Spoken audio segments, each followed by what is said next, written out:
going to ask you here that the whole, how it all happens, how does science come to the mainstream? We know it's all about advertising, we know it's all about generating revenue, and we know all about powerful interests that are certainly not going to do themselves a disservice by producing or printing damning trials that show no benefit or potential harm, and the entire Hippocratic Oath, which most doctors, or every doctor should take, and most doctors should thoroughly believe in, first do no harm, should certainly be first and foremost in their minds. But obviously most doctors that are practicing want to help people, but don't have the time to look into the science behind the things that they're prescribing. And as the medical schools are indoctrinated by drug reps and the money that comes from supporting these drugs in terms of private sponsorships or gifts, quote unquote,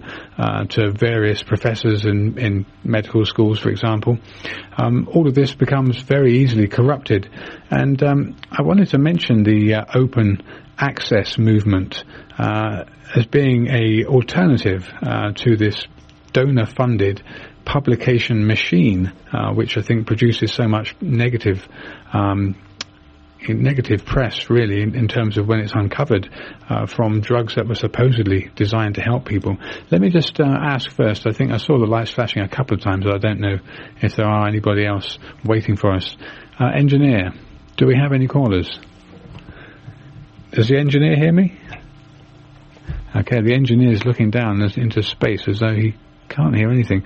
Anyway, Dr. Peat, the open access movement, do you know much about that? And do you think it's a valid institution? Because I did find an article by Jeffrey Beall writing in the American Association of University Professors stating that the advocates of open access tell only one side of the story and ignoring the exploitative practices and poor quality of many open access journals. What do you have much feedback or much to say about open access?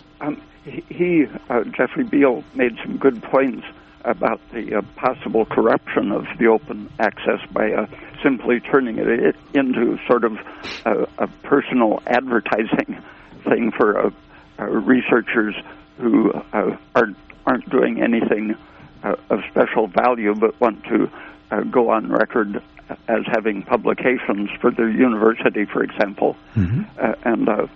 So they pay a publisher to publish something even though it's junk.